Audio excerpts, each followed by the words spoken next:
अल्हम्दुलिल्लाह वहदा वस्सलातु वस्सलामु अला मन ला नबिय्य बअदह ला नबिय्य बअदहु वला मासूम बअदह अम्मा बाद फ़अऊज़ु बिल्लाहि मिनश शैतानिर रजीम बिस्मिल्लाहिर रहमानिर रहीम इक़रा बिस्मि रब्बिकल्लज़ी खलक़ खलक़ल इंसाना मिन अलक़ इक़रा व रब्बुकल अकरम अल्लज़ी अल्लम बिल क़लम अल्लमल इंसाना मा लम यअलम क़ाल अल्लाहु तबारक व तआला व अल्लम आदमल अस्माअ कुल्लहा सुम्मा अरज़हुम अलल मलाइका फ़क़ाल अंबिऊनी बिअस्माइ हाउलाइ इन कुंतुम सादिक़ीन क़ाल नबी सल्लल्लाहु अलैहि वसल्लम इन्नमा बुइस्तु मुअल्लिमा क़ाल नबी सल्लल्लाहु अलैहि वसल्लम इन्नमा बुइस्तु लिउतम्मिम मकारिमल अख़लाक़ सदक़ल्लाहु व सदक़ रसूलुहुन नबियुल करीम व नहनु अला ज़ालिका लमिनश शाहिदीन वश्शाकिरीन वल्हम्दुलिल्लाहि रब्बिल आलमीन।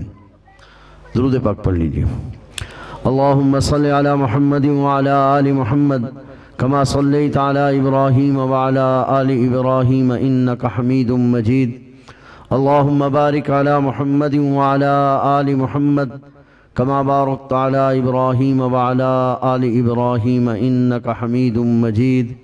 या रब्बि सल्लि व सल्लिम दाइमन अबदा अला हबीबिका खैरिल खल्क़ि कुल्लिहिम हुवल हबीबुल्लज़ी तुरजा शफ़ाअतुहु लिकुल्लि हौलिम मिनल अहवालि मुक़्तहिमी। कदम बोसी की सआदत जो मिल गई थी चंद ज़र्रों को, कदम बोसी की सआदत जो मिल गई थी चंद ज़र्रों को, अभी तक चमकते हैं आसमां की जबीं पे सितारों की तरह।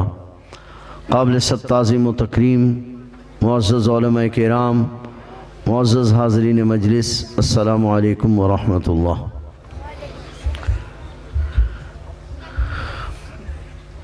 आज का ये प्रोग्राम उन खुशनसीब तलबाए किराम के एज़ाज़ में है जिन्होंने कुरान करीम नाज़रा या हिफ्ज़ मुकम्मल किया है। अल्लाह तबारक व तआला से दुआ है कि अल्लाह जल्ल शानहू इन हुफ़ाज़ किराम क़ुर्राए किराम का पढ़ाना, तलबाए किराम का पढ़ना अपनी बारगाह आली में कबूल फरमाए। मैं इस वक्त ज़्यादा लंबी बात नहीं करूँगा, कुछ मदरसा और इस तालिब इल्म से मुताल्लिक़ कुछ गुजारिशात पेश करूँगा।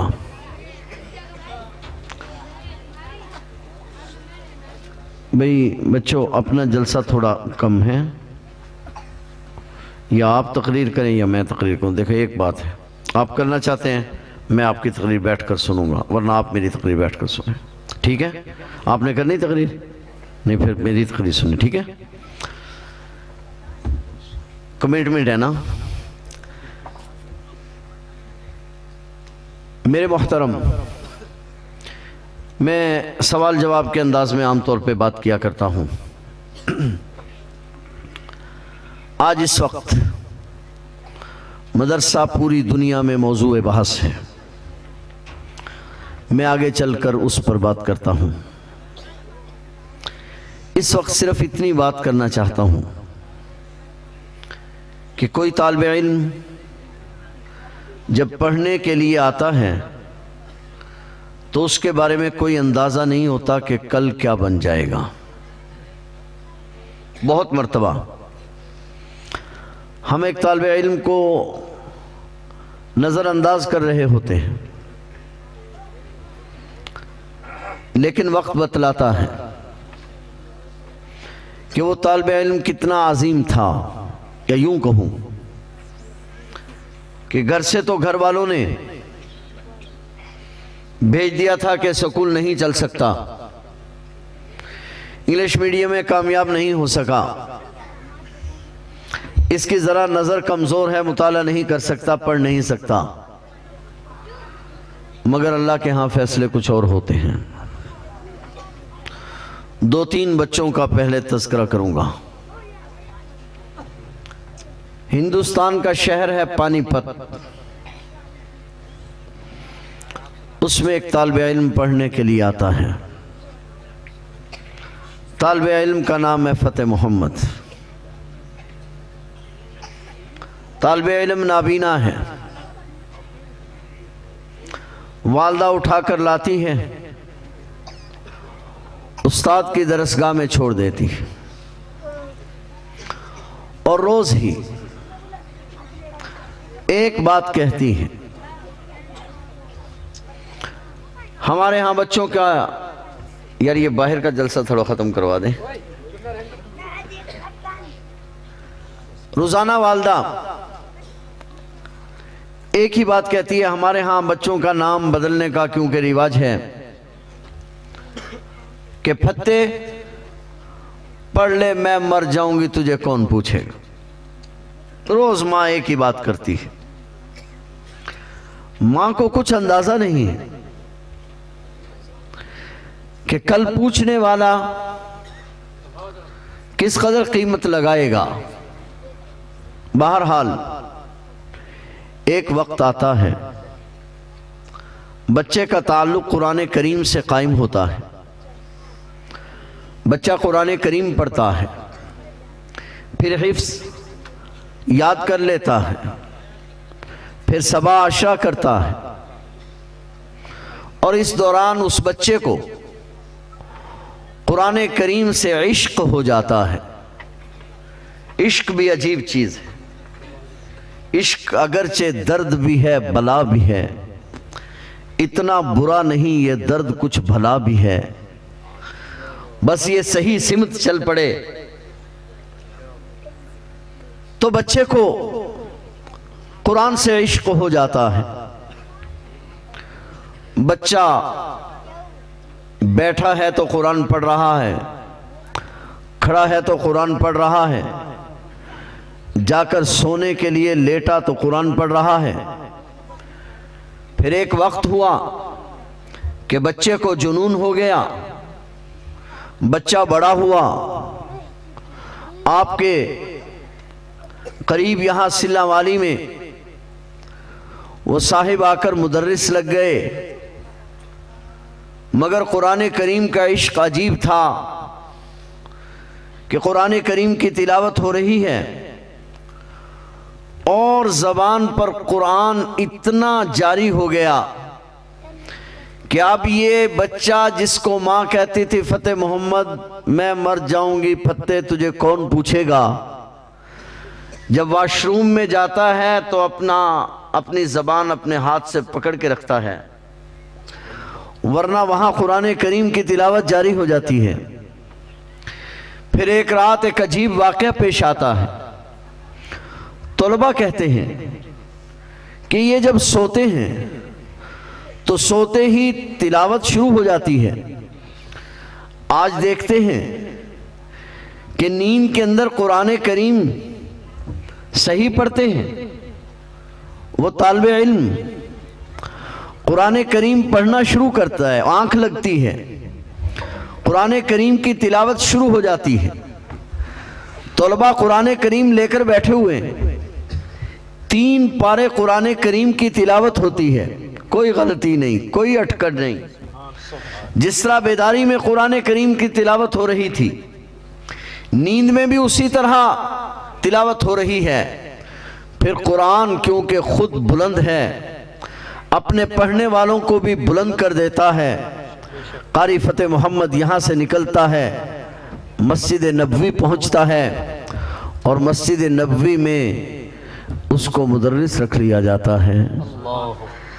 कल माँ क्या कह रही थी, फत्ते मैं मर जाऊंगी तुझे कौन पूछेगा।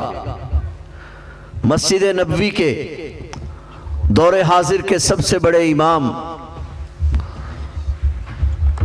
कारी अब्दुर्रहमान हुज़ैफ़ी, इन्होंने अव्वल ताखिर सारा कुरान करीम कारी फ़तेह मोहम्मद से पढ़ा है। पूरी तवज्जो आपकी मेरी तरफ रहे। कारी फतेह मोहम्मद मस्जिद नबवी में कुरान करीम पढ़ाने लग जाता है। फिर एक वक्त आता है कारी फतेह मोहम्मद को फालिज हो जाता है, मगर अब जबान से तिलावत मुमकिन नहीं रही। 10 तौलबाए किराम उनकी ड्यूटी लग जाती है कि वो कुरान करीम की तिलावत करें। तालिबे इल्म भी कौन है? कारी ताहिर रहीमी रहिमहुल्लाह ताला, कारी आलमगीर रहीमी रहिमहुल्लाह ताला। माशाअल्लाह।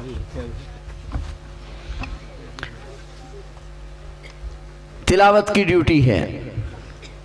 इंतकाल से 3 दिन पहले बात याद रखना, फत्ते मैं मर जाऊंगी तुझे कौन पूछेगा। इंतकाल से 3 दिन पहले कारी फतेह मोहम्मद कौमे में चले जाते हैं। कौमे में गए हुए कारी फतेह मोहम्मद को दूसरा दिन है। कारी साहबान अपनी तरतीब से तिलावत कर रहे हैं। कारी आलमगीर रहीमी सूरह यासीन शरीफ की तिलावत कर रहे हैं और चलते चलते इस आयत पर पहुंचे, सलामुन कौलम मिर रब्बिर रहीम। तो जबान से सलामुन की बजाय सलामन निकल गया। सलामुन कहना था तो सलामन कह दिया। तो कारी फतेह मोहम्मद जो 2 दिन से कौमे में थे उनकी गर्दन हिली। कारी ताहिर रहीमी ने लुकमा दिया, सलामुन कौलम मिर रब्बिर रहीम। कारी आलमगीर ने रहिमहुल्लाह ताला लुकमा लिया और पढ़ा, सलामुन कौलम मिर रब्बिर रहीम। तो फिर गर्दन हिली। ये एक इशारा था जो 3 दिनों में फरमाया। तीसरे दिन कारी फतेह मोहम्मद रहिमहुल्लाह ताला का इंतकाल हो गया। फजर की नमाज के बाद मस्जिद नबवी में अज़ान नमाज जनाजा हुई। कारी अब्दुर्रहमान ने जनाजा पढ़ाया और बकी में तदफीन के लिए ले गए। तो अगर आप में से किसी को बकी में तदफीन के वक्त जाने का इत्तिफाक हुआ हो तो अरब में दस्तूर ये है कि जब तदफीन हो जाती है तो कब्र में मय्यत को उतारने के बाद मय्यत का वारिस खड़ा होता है और बतलाता है कि मैं मय्यत का वारिस हूं, मैं बेटा हूं, मैं भाई हूं। जिसने ताज़ियत करनी हो वो मुझसे ताज़ियत करे। इत्तिफाक ये है कि ये सब हजरात कुर्राए किराम वहां पर मौजूद थे और ये इस कश्मकश में थे कि आजम का रहने वाला एक नाबीना जिसको मां कहती थी मैं मर जाऊंगी तुझे कौन पूछेगा, आज अरब में आकर जो फौत हुआ तो इसका वारिस कौन होगा, ताज़ियत किससे की जाएगी। कारी ताहिर साहिब रहिमहुल्लाह ताला से, कारी आलमगीर साहिब रहिमहुल्लाह ताला से, कारी शफीक साहिब दामत बरकातुहुम से और बहुत हजरात मौजूद थे कुर्राए किराम। मगर अजीब इत्तिफाक हुआ कि जो ही कारी फतेह मोहम्मद को कब्र में उतारने लगे तो कारी अब्दुर्रहमान अल हुज़ैफी तशरीफ लाए, खुद कब्र में उतरे, कारी फतेह मोहम्मद को अपने हाथों से कब्र में उतारा और ऐलान किया, कारी फतेह मोहम्मद का मैं वारिस हूं। जब तक बिके न थे कोई पूछता न था, फरोख्त जो हुए अनमोल हो गए। मैं कारी फतेह मोहम्मद का वारिस हूं। कौन ऐलान कर रहा है? मस्जिद नबवी का इमाम। मैं कारी फतेह मोहम्मद का वारिस हूं, मुझसे ताज़ियत की जाए। कारी फतेह मोहम्मद रहिमहुल्लाह ताला मालूम है कहां दफन है? बकी में। हजरत इमाम नाफे के कदमों में और इमाम नाफे इमाम मालिक के कदमों में और इमाम मालिक हज़रत उस्मान गनी के कदमों में। सुभान अल्लाह। मैंने बात यहां से शुरू की थी, बच्चा जब पढ़ने के लिए आता है तो मालूम नहीं होता कि कल क्या बन जाएगा, फिर वक्त बतलाता है कि क्या बना। एक बच्चा इसी तरह बकरियां चरा रहा है। थोड़ी बात बच्चों से मुताल्लिक करके अपनी बात आगे बढ़ाता हूं। एक बच्चा बकरियां चरा रहा है।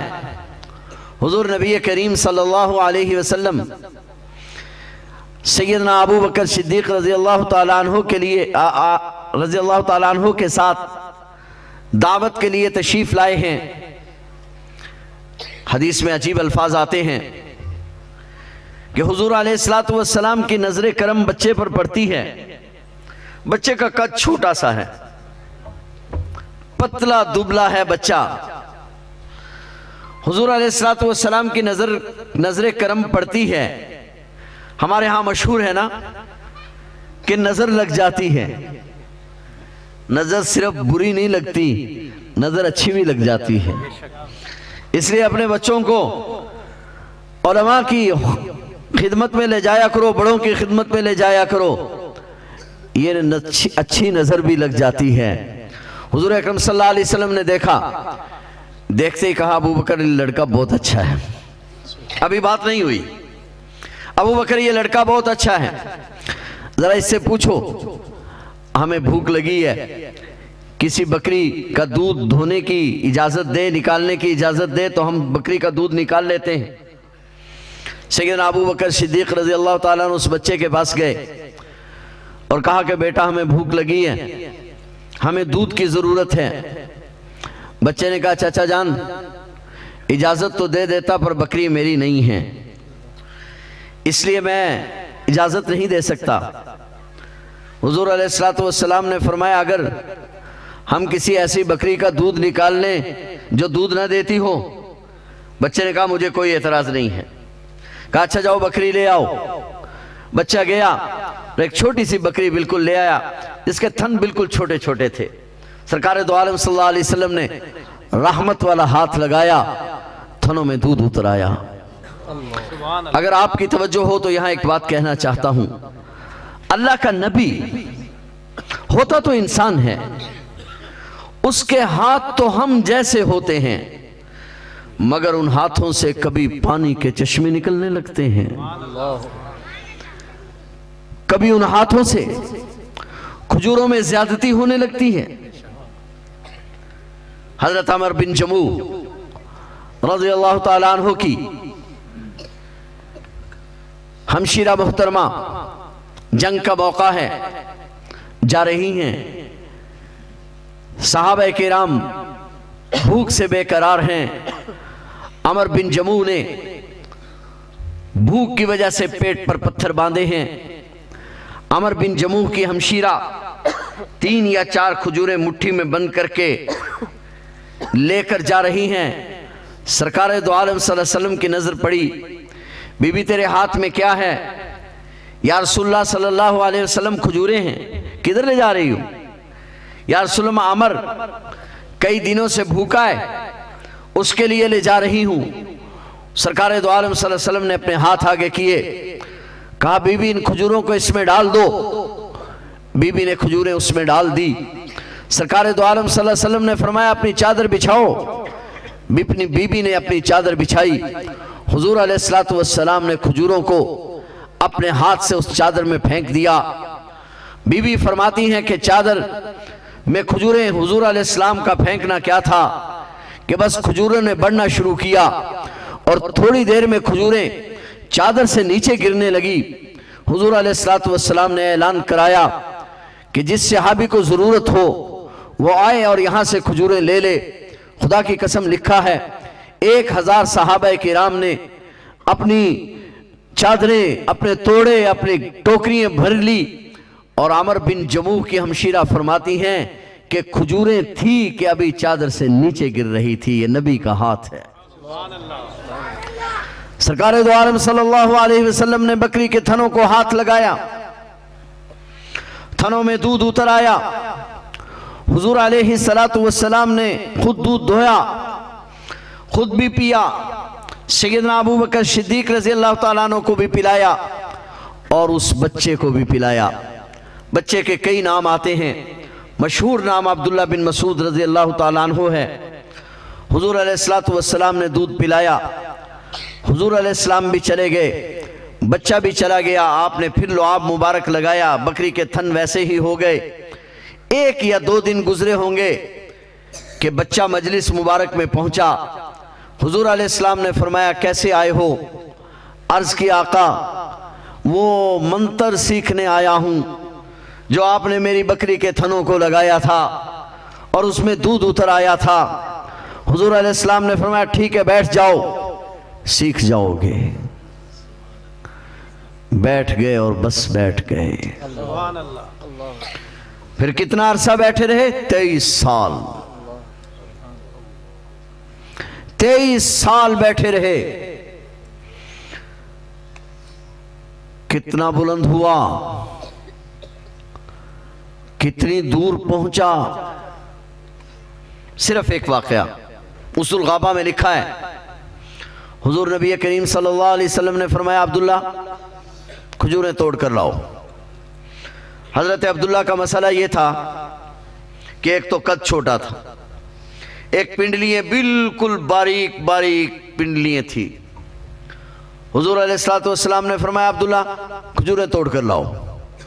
अब्दुल्ला जो चढ़े खजूर पे तो पिंडली मुबारक से कपड़ा जो था वो चाल तहमत बांधा हुआ था वो उतर गया। अब बिल्कुल पतली पतली पिंडलियां थी।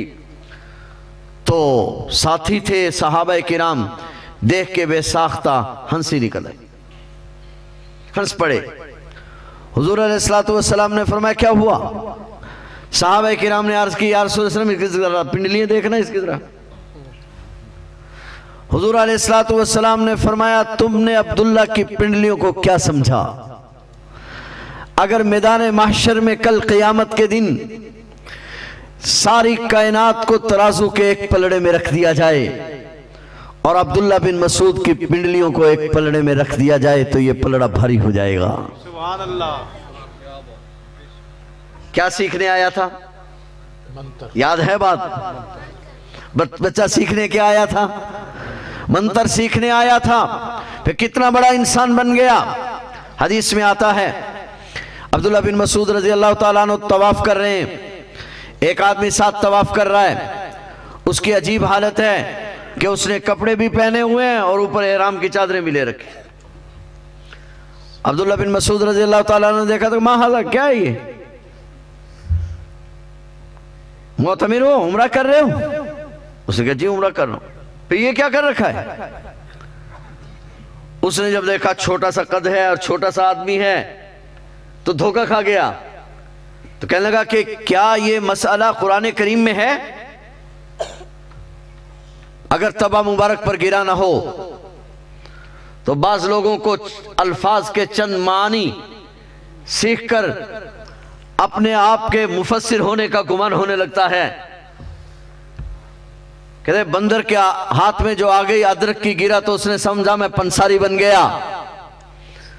तो बाज लोग 2-4 हुरूफ सीख के अरबी के तर्जुमा करने का थोड़ा सा सलीका क्या आ जाता है तो समझने लगते हैं कि हम मुफस्सिर बन गए। बाबा ये बड़ा मुश्किल काम है। अपने वक्त पर जिक्र करूंगा, इस वक्त जो बात कह रहा हूं कहीं वो न रह जाए। फौरन अब्दुल्ला बिन मसूद की तरफ देखकर कहा यह मसला कुरान करीम में है? अब्दुल्ला बिन मसूद तो हुजूर का परवरदा था। लगा जी है। लगा दिखाओ किधर है? अब्दुल्ला बिन मसूद रजी अल्लाह ताला अन्हु ने फरमाया क्या कुरान करीम में है वमा आताकुमुर रसूल फखुजू वमा नहाकुम अन्हु फंतहू, जो अल्लाह का नबी दे ले लो और जिससे मना करे रुक जाओ। कहा हाँ कुरान करीम में है। अब्दुल्ला बिन मसूद रजी अल्लाह ताला अन्हु ने फरमाया समीतु रसूलुल्लाह सल्लल्लाहु अलैहि वसल्लम, अगर ये बात कुरान करीम में है तो मैंने मजलिस मुबारक में मौजूद था। मैंने खुद नबी करीम सल्लल्लाहु अलैहि वसल्लम से सुना कि आपने फरमाया मुहरिम के लिए सिला हुआ कपड़ा पहनना जायज नहीं है। तो मसला कुरान करीम में आया या नहीं आया?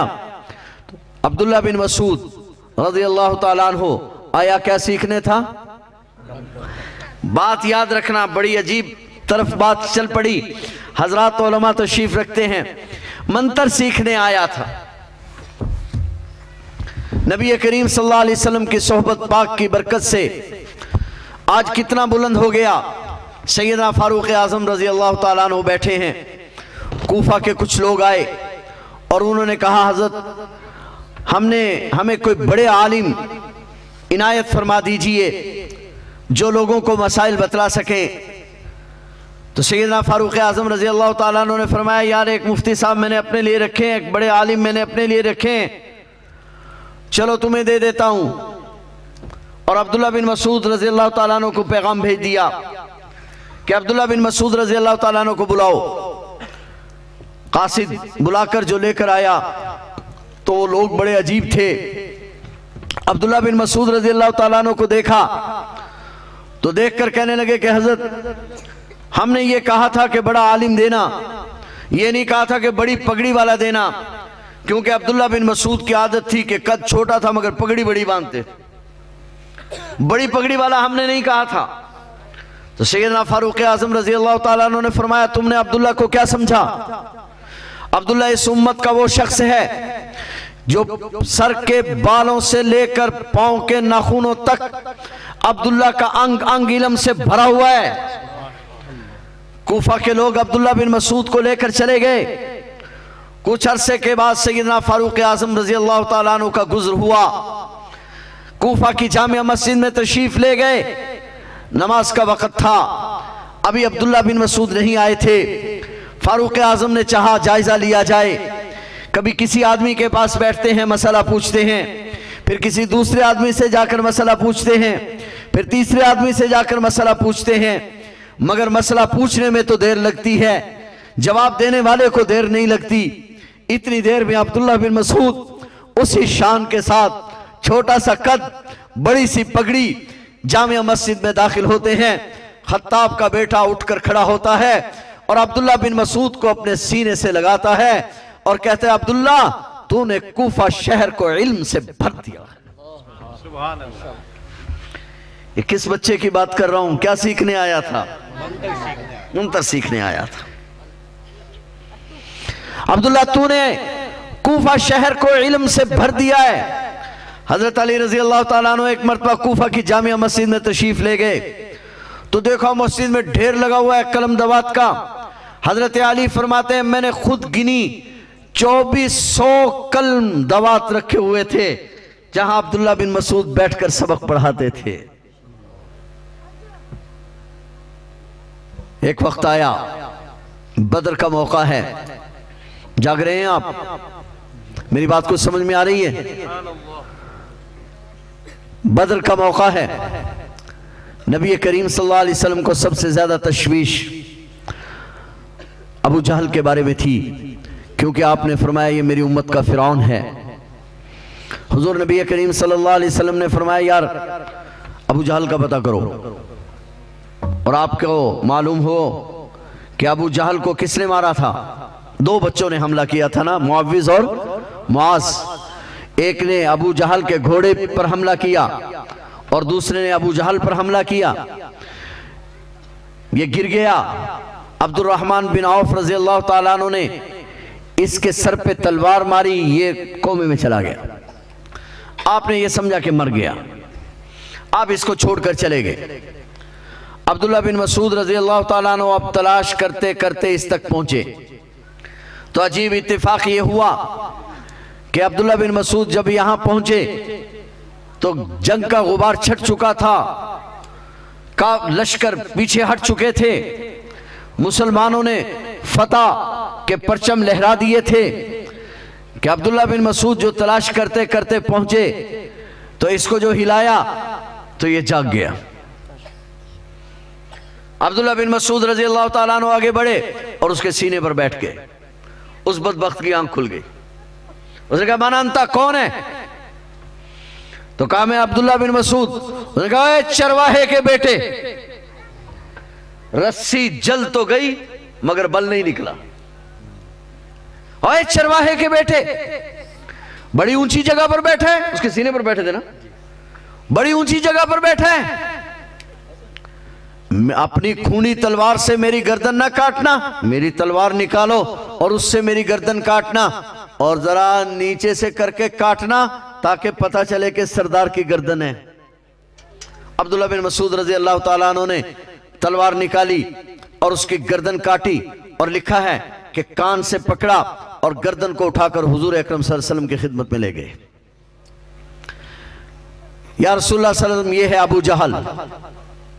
मौलाना इदरीस कांदलवी ने अजीब जुमला लिखा है, कहा अल्लाह तेरी क्या हिकमतें हैं, समझ से बाहर है।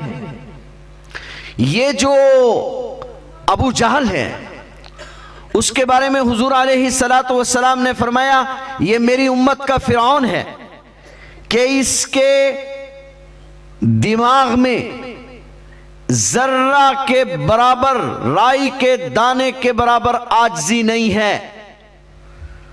और अब्दुल्ला बिन मसूद रजी अल्लाह ताला अन्हु के बारे में हुजूर अलैहिस्सलाम ने फरमाया, इसके दिल में राई के दाना के बराबर तकब्बुर नहीं है। अबू जहल के बारे में फरमाया, इसके दिल में राई के दाना के बराबर आजिज़ी नहीं है।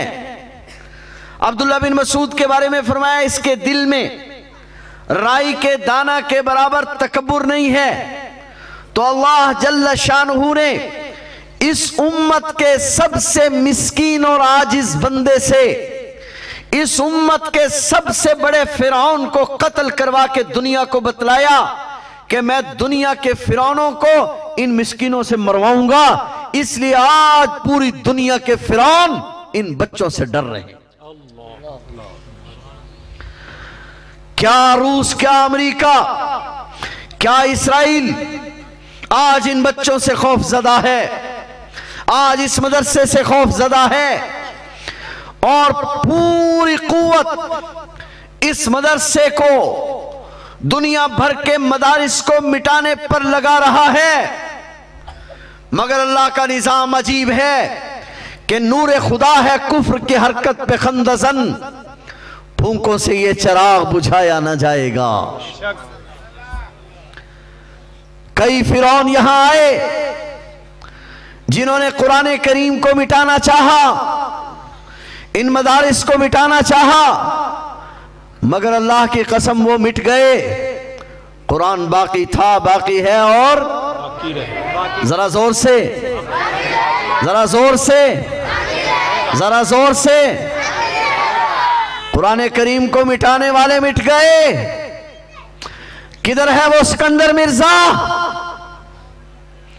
जो कहता था मैंने चांदी की कश्ती बनवाई है, मैं मुल्लाओं को डालकर उसमें बिठाकर ले जाऊंगा, काले पानी में डालकर आऊंगा। याद है किसी को? उस वक्त एक मर्द कलंदर ने एक जुमला कहा था, मुजाहिदे खत्म नबूवत मौलाना गुलाम गौस हजारवी ने उस दिन बयान दिया, सिकंदर मिर्जा तुझे इस मुल्क में मरना नसीब नहीं होगा। फिर कहा सिकंदर मिर्जा तुझे इस मुल्क में दफन होना नसीब नहीं होगा। फिर कहा सिकंदर मिर्जा तुझे दुनिया की कोई जमीन कबूल नहीं करेगी। फिर चश्मे फलक ने देखा, यहां से सदारत छोड़कर भागा, लंदन में एक होटल में मुलाजिम हो गया, वहीं पर उसकी मौत आ गई। उसको ताबूत में अमानतन लंदन में दफन किया गया। फिर लंदन से उसके ताबूत को निकालकर ईरान में दफन किया गया। फिर ईरान के इनकलाब के वक्त उसका ताबूत निकालकर जला दिया गया। उसको दुनिया की किसी जमीन ने कबूल नहीं किया। लिहाजा कुरान करीम बाकी रहेगा। मैं बात कर रहा था, बस मैं बात को समेटता हूं, मैं बात कर रहा था बच्चों की, कि बच्चा जब मदरसे में आता है हमें कुछ मालूम नहीं होता कल क्या बनेगा। एक वक्त था जब एक बच्चा स्कूल पढ़ने के लिए गया, 5वीं या 4थी क्लास का स्टूडेंट था, अंग्रेज का दौर था। टेस्ट लेने के लिए एक साहिब अंग्रेज आए, बच्चे को खड़ा किया, पूछा तुम्हारा नाम क्या है? बच्चे ने कहा मेरा नाम महमूद है। क्या बनोगे बड़े होकर, क्या करोगे? स्कूल के स्टूडेंट ने कहा मैं अपने मुल्क से अंग्रेज को निकालूंगा। नहीं समझ रहे, आपकी तवज्जो नहीं। तालिबे इल्म ने कहा मैं बड़ा होकर अपने मुल्क से अंग्रेज को निकालूंगा। उसको गुस्सा आ गया। उसने असातिज़ा किराम को बुलाया, डांटा और कहा ये तरबियत करते हो? मैं इतने दिनों के बाद आऊंगा, उसके बाद मुझे शिकायत नहीं मिलनी चाहिए। असातिज़ा ने तालिबे इल्म को डांटा, समझाया बेटे इस तरह नहीं कहा करते, अंग्रेज का दौर है। 2-4 महीने गुजरे, फिर साहिब बहादुर तशरीफ लाए। चलते चलते किसी ने कहा डॉक्टर बनूंगा, किसी ने कहा इंजीनियर बनूंगा, किसी ने कहा फलां बनूंगा। महमूद बेटा तुम क्या बनोगे, क्या करोगे बड़े होकर? महमूद ने कहा पहले मेरा इरादा यह था कि मैं बड़ा होकर अपने मुल्क से अंग्रेज को निकालूंगा, अब मेरा इरादा यह है कि अंग्रेज के एजेंटों को भी निकालूंगा। बच्चा है, लेकिन जिस माहौल में तरबियत हो रही है उस माहौल का असर पड़ रहा है। मैं एक बात आप हजरात से कहना चाहता हूं, बस बात को समेटता हूं। एक छोटा सा वाकया तफसीर कुर्तुबी में है कि हजरत याकूब अलैहिस्सलातु वस्सलाम और यूसुफ अलैहिस्सलातु वस्सलाम में जो जुदाई हो गई, 24 या 34 साल के बाद दोबारा मुलाकात हुई। तो याकूब अलैहिस्सलाम ने यूसुफ अलैहिस्सलाम ने याकूब अलैहिस्सलाम अपने वालिद गिरामी से पूछा, अब्बा जान जुदाई हो गई थी, आज मुलाकात हो गई है, ना भी होती तो कल क़यामत में तो मुलाकात हो ही जाती। आपने रो रो के आंखें क्यों सफेद कर ली? आप तो अल्लाह के नबी थे, सब्र करते। हजरत याकूब अलैहिस्सलातु वस्सलाम ने फरमाया बेटा मैं तुम्हारी जुदाई में नहीं रोया, मैं तवज्जो चाहूंगा आपकी। याकूब अलैहिस्सलाम ने फरमाया बेटा मैं तुम्हारी जुदाई में नहीं रोया। अब्बा जान फिर आप क्यों रोए? फरमाया बेटा मैं इसलिए रोया कि कहीं मेरा बेटा बुरे लोगों का हमनशी ना हो जाए। मैं इसलिए रोया कि मेरा बेटा बुरे लोगों की मजलिस में ना चला जाए। बात यहीं तक खत्म नहीं हुई, बल्कि फिर अगला जुमला कहा बेटा अगर तुम बुरे लोगों के हमनशी हो जाते तो तुम्हें जिंदगी में फिर याकूब नबी का चेहरा देखना नसीब ना होता। फिर इस पर भी बस नहीं की, कहा बेटा अगर तुम बुरी मजलिस में चले जाते तो नबूवत मेरे खानदान से रुखसत हो जाती। आज मैं बहुत माजरत के साथ आज हमें औलाद से शिकवा है कि औलाद नाफरमान है। मुझे औलाद से शिकवा है कि मैंने अपने बाप की आंखों में आंखें डालकर कभी बात नहीं की थी। मेरे बच्चे मेरी आंखों में आंखें डालकर बातें कर रहे हैं। मुझे आज शिकवा है कि मेरे बाप के मुंह से बात बाद में निकलती थी, मैं तामील पहले करता था। आज मेरी औलाद खुद सर हो गई, मैंने माना। आज हालात इस तरफ ले गए, औलाद खुद सर हो गई। इल्म बढ़ रहा है, अमल का जनाजा निकल रहा है। इल्म बढ़ रहा है, किरदार का जनाजा निकल रहा है। लेकिन इसमें कसूर क्या सिर्फ बच्चों का है, औलाद का है? मैंने कभी सोचा कि मैंने अपनी औलाद को माहौल क्या दिया है। मुझे माफ करना, बच्चा जो रोया तो मां ने जल्दी से मोबाइल पकड़ाया, बाप ने जल्दी से टीवी ऑन किया, मोबाइल ऑन किया, कंप्यूटर ऑन किया, बच्चे के सामने रख दिया। बच्चा जबान से बोल तो नहीं रहा मगर उसकी आंखें भी खुली हैं और उसके कान भी। उसका दिल आज सफेद आईना है मगर कान और आंख उसका जरिया है उस आईने के धुंधला होने का। आज कानों से जो चीजें सुनेगा इस पाकीज़ा दिल पर वही मुनक्कश होंगी। आज जो बातें देखेगा इस दिल पर उनका असर पड़ेगा। कल फिर ये ना कहना कि बच्चा नाफरमान हो गया।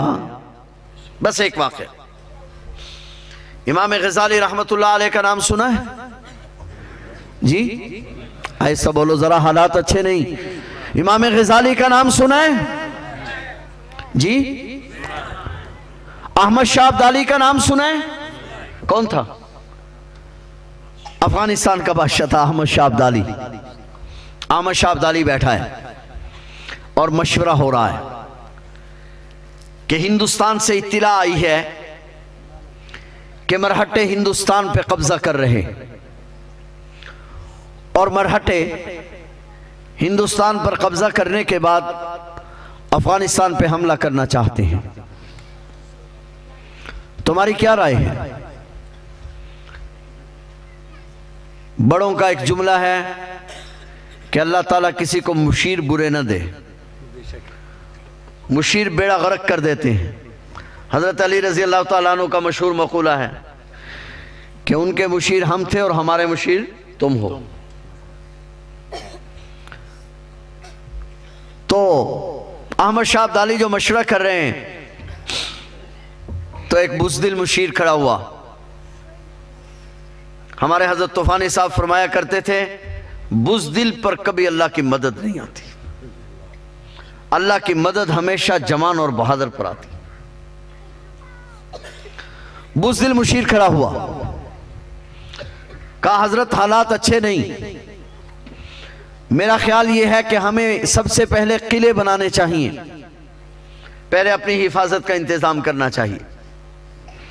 और अजीब इत्तिफाक ये हुआ कि उस बदबख्त ने इतने जोर के साथ ये राय दी कि सब लोगों ने इसको तस्लीम कर लिया, हत्ता कि अहमद शाह अब्दाली ने इस पर फैसला दे दी कि ठीक है, हमें इतने अरसे में किले बना लेने चाहिए ताकि अगर कोई ऐसा मसला बन जाए तो किलों में महफूज हुआ जा सके। अहमद शाह अब्दाली ये फैसला करके किताबों में लिखा है, साथ बिल्कुल वालदा साहिबा का कमरा था। अहमद शाह अब्दाली जब यहां से उठे तो वालदा साहिबा के पास पहुंचे, वालदा साहिबा को सलाम किया, वो गुस्से से भरी बैठी थी। जो ही अहमद शाह अब्दाली अंदर दाखिल हुआ, वालदा ने कहा बेगैरत बेजमीर बादशाह दफा हो जाओ, मैं तेरी शक्ल नहीं देखना चाहती और बदबख्त मैंने तो तुझे बगैर वुजू के दूध कभी नहीं पिलाया और अभी मरहटे हिंदुस्तान में हैं और तू किले यहां बना रहा है, बजाय इसके कि जाता वहां के मुसलमानों की मदद करता, तो आज अपनी हिफाजत की बातें सोच रहा है। अब अहमद शाह अब्दाली नीचे बैठे हैं, वालदा साहबा चारपाई पे तशरीफ रखती हैं, अहमद शाह अब्दाली पांव पकड़े बैठा है और वालदा साहबा माफी के लिए तैयार नहीं, खैर मिन्नत समाजत की। वालदा साहबा ने दोबारा इजलास की इजाजत दी, अहमद शाह अब्दाली ने इजलास बुलाया और मशरे का वक्त तय हुआ। इतनी देर में शाह वलीउल्लाह का खत भी पहुंच गया। अहमद शाह अब्दाली अफगानिस्तान से चला, हिंदुस्तान पर हमला किया, मरहटों को शिकस्त दी, मरहटों को शिकस्त देकर वापस गया। मैं पूछना चाहता हूं कि कमाल अहमद शाह अब्दाली का है या उस्मान का है? जी जोर से बोलिए जरा। अगर मैं चाहता हूं मेरी औलाद नेक हो तो फिर मुझे अपनी औलाद को वो माहौल भी फराहम करना होगा। अगर मैं चाहता हूं मेरी औलाद नेक हो तो इदारे में बच्चे को छोड़ते वक्त, पहुंचाते वक्त मुझे इदारे के माहौल का भी पता करना होगा। यहां सभी तबकों के लोग बैठे हैं। मुझे बड़े अफसोस के साथ आज ये बात कहना पड़ रही है कि हमारे मुल्क में असरी तालीम के जो आज इदारे हैं वो आज इल्हाद के मरकज बने हुए हैं। आज वहां दहरियत फैल रही है, खुदा का इनकार किया जा रहा है। मैं पिछले दिनों एक साहिब के यहां मेहमान था, नाम नहीं ले सकता, वो सरकारी आदमी हैं, बहुत बड़े वजीर हैं इस मुल्क के। उन्होंने मुझे बतलाया, इस्लामी नजरियाती कौंसिल के मेंबर हैं। उन्होंने मुझे बतलाया कि हमारे पास 3 लाख खतूत आए हैं और हमें कहा जा रहा है कि ये मुल्क से खुदा का तस्वुर खत्म करो। ये क्या है? ये खुदा का तस्वुर खत्म करो। आज हमारी यूनिवर्सिटियां, आज हमारे कॉलेजेस वो आज इल्हाद की तालीम दे रहे हैं। आज कहा जा रहा है कि खुदा है तो बतलाओ किधर है। तो मैं कहना यह चाहूंगा कि मैं उन यूनिवर्सिटियों पर तो तबसरा नहीं कर रहा, अलबत्ता आपकी खिदमत में इतनी गुजारिश जरूर करना चाहता हूं कि बच्चों को इदारों में छोड़ते वक्त उनके माहौल का जायजा भी लिया करें। यह ठीक है कि हमारे मदरसे में शायद बिल्डिंग इतनी अच्छी नहीं जितनी उन इदारों की बिल्डिंगें अच्छी हैं। हमारे पास इतने वसाइल नहीं जितने उनके पास वसाइल हैं, मगर ये बात भी अपनी जगह मुसल्लम है कि सारे मुल्क में असरी तालीम के इदारे जिन बच्चों को ये समझकर छोड़ देते हैं, वापस घर भेज देते हैं कि ये हमारे स्कूल में नहीं चल सकते, अपनी ईमानदारी से बतलाओ उन बच्चों को कौन लेता है? बोलिए जरा। हैं जी, आहिस्ता बोलो, आहिस्ता। जिन बच्चों को सारे कॉलेजों स्कूलों के लोग छोड़ देते हैं, उनको अगर कहीं कबूल किया जाता है तो मदरसे में कबूल किया जाता है। तो मैं ये अर्ज करना चाहूंगा कि अपने बच्चों को कुरान करीम पढ़ाइए, इन मदारिस से वाबस्ता कीजिए, इन उलमा से वाबस्ता कीजिए। और अगर हमने इन उलमा का दामन छोड़कर कहीं और जाने की कोशिश की, हम दुनियावी तालीम के मुखालिफ नहीं, असली तालीम ज़रूर दिलवाइए, हम बिल्कुल उसके मुखालिफ नहीं, उसके हक़ में हैं, मगर तालीम के साथ साथ बच्चों के नज़रिए का तहफ़्फ़ुज़ कीजिए। इन इदारों से, इन उलमा से वाबस्ता रखिए जो आपके दीन के मुहाफिज हैं। पैवस्ता रह शजर से और उम्मीद बहार रख, जिसका जी चाहेगा वही पाएगा रोशनी। हमने तो दिल जला के बरसरे आम रख दिया है। वाखिर दावाना।